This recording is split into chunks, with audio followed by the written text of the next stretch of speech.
એક વખતની વાત છે. એક અહંકારી રાજા હતો. તે ઈચ્છતો કે બધા તેની જ પૂજા કરે. પણ તેનો પુત્ર પ્રહલાદ ભગવાનનો ભક્ત હતો.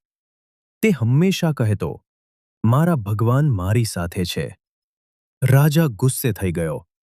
તેણે પોતાની બહેન હોલિકાને બોલાવી. હોલિકા આગમાં ન બળવાનો વરદાન ધરાવતી હતી. તે પ્રહલાદને ગોદમાં બેસાડી અગ્નિમાં બેસી ગઈ. પણ ચમત્કાર થયો.